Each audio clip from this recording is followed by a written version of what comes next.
trying to pimp me out. But dare I say anything, or the family will say I'm squealing. Yeah. Subscribe and thumbs up. Like and subscribe. Yeah, tell them like and subscribe. It's your sister. I'm the cycle breaker. There was going to be something major for me. Because even in a very humble position, so even like I said, my parents, even being an aunt, they were just a vehicle for my soul to get here. They may have contributed some genetic DNA, but I'm born different. See, they would try to put in my mind, you know, I grew up around aunts that were like witches. Saw the trajectory of other people in my family. You know, they were being taken advantage of and they succumbed to addictions. I squealed. Yeah. Because it wasn't going to happen to me. I didn't want the experiences that I was having to be defined by somebody else taking advantage of me. So I spoke up, even at the expense of being deemed as the black sheep. I may have been the scapegoat. I saw the trajectory of their life.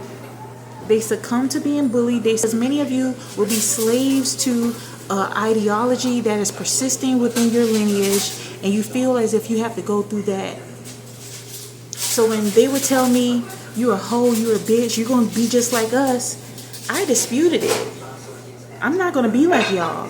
Oh, you think you're better than us? And yes, I am.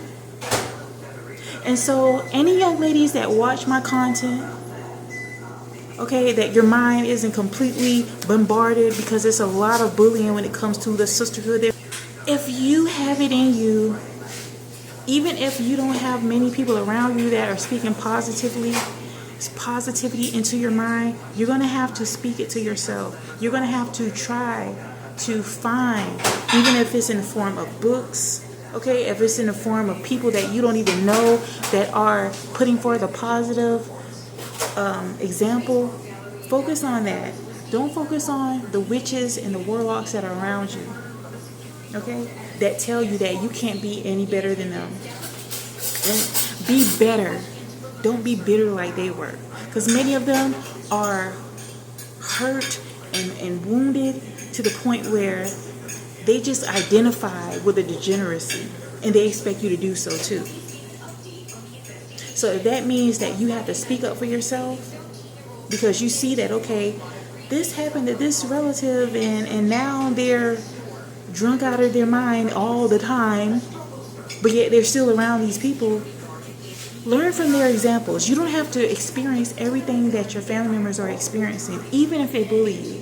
They're going to call you goody two-shoes. They're going to say that you think that you're better. Let them think whatever it is. But just because they have become conditioned that accepting trauma is okay, that doesn't have to be your life. If they speak, because they be so jealous and envious that they're ran through, that they're going to speak that poison over you. They spoke it over me, but I was committed. I'm not going to be like y'all. They're gonna try to condition you to be a whore like they are. And a lot of times it's not even about you.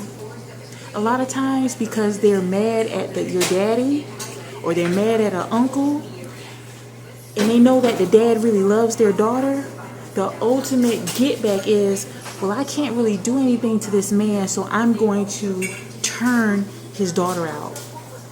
They're jealous because they don't have a relationship with their own father. That's my story. That's a part of it. I'll just give you a little bit. Because my dad would speak a lot of positivity into me. And so when my mom had access to me, she would try to pervert my mind. She would take me and make me either sit in the car or sit in the living room while she's in there with these random men.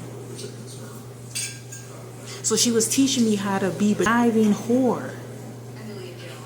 And then when I got to an age where I started developing, then she was trying to pimp me out.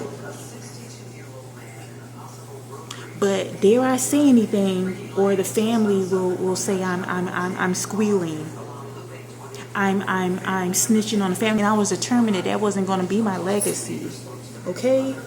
I wasn't going to be no crack hole that y'all was trying to make me into. Okay? And because I survived, they're going to try to make things difficult for you. So when you have the ability to get away from these toxic, conniving, witchy relatives, stay away from them. So as somebody that was able to go through all of that and still have some semblance of sanity, because I really should be in a padded room with the amount of nonsense that I've endured. But some reason I still have a kind heart. I know there's a God, because if there wasn't a God, I would be somewhere on the blade somewhere, because that's what they were trying to train me to be. And you know the irony of it all, they resent that I survived their toxicity. I'm a testament of God's faithfulness. So remain true. I don't care what these people are trying to pervert your mind with. You're going to get through it and you're going to be better for it.